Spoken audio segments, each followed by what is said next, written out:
Bonjour, bienvenue à cette vidéo explicative de Age of Galaxy. Le jeu sortira fin octobre, début novembre. Et là, je vais du coup vous expliquer succinctement comment se déroule la partie. Au niveau de la mise en place, donc il va falloir tout mettre plus ou moins comme ça, c'est-à-dire qu'on va avoir 7 cartes Galaxy, donc 2 faces cachées qu'on va découvrir au fur et à mesure.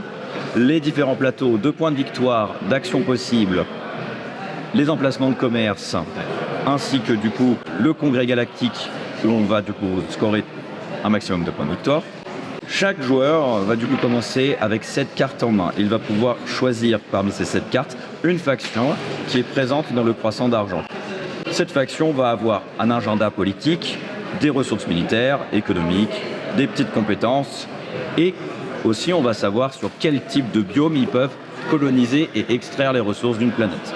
C'est un jeu qui est un 4X qui dure 45 minutes seulement et qui est extrêmement rythmé par différentes phases. Il y a 4 phases dans Age of Galaxy.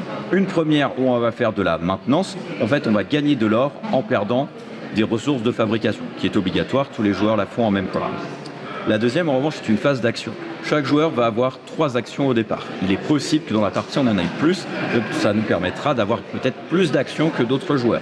On va jouer chacun notre tour en plaçant un cube sur une des 9 actions disponibles.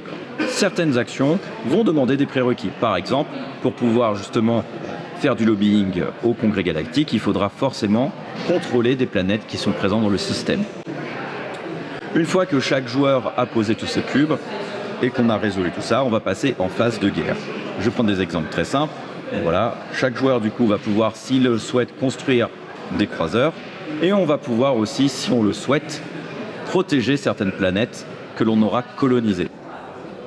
Les autres joueurs, eux, pendant cette phase-là, vont pouvoir, chacun leur tour, décider de soit protéger, soit attaquer s'ils ont une plus grande flotte et que le joueur ne peut pas défendre toutes ces colonies.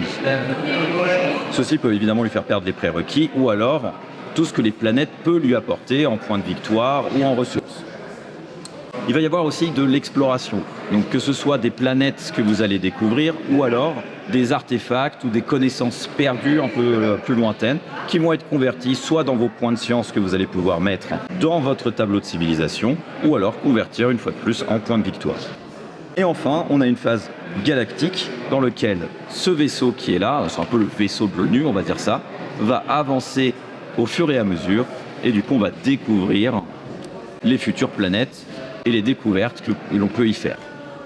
Au niveau du coup du jeu, on peut toujours revenir en arrière, mais en revanche pour aller vers l'avant, il va falloir débloquer des arbres technologiques. Sur notre plateau civilisation, nous allons avoir 3 grands arbres technologiques. La guerre, la recherche et le développement spatial, d'avoir des meilleurs moteurs, aller plus vite, etc., etc.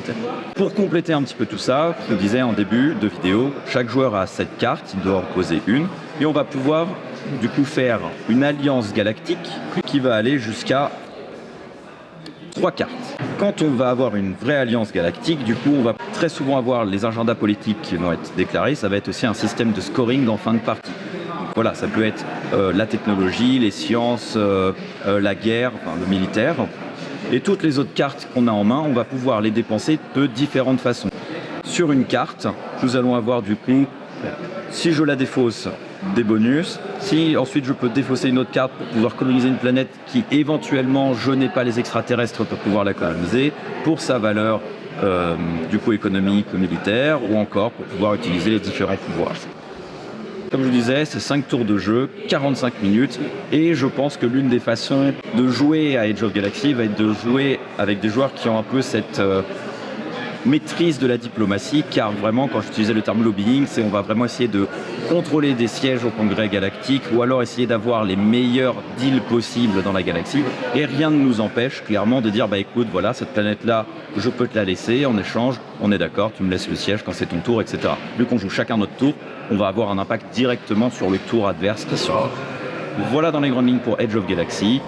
Comme je le disais, il sera présent début novembre, 26 € TTC. Je vous remercie de m'avoir écouté, à une prochaine fois dans une autre vidéo.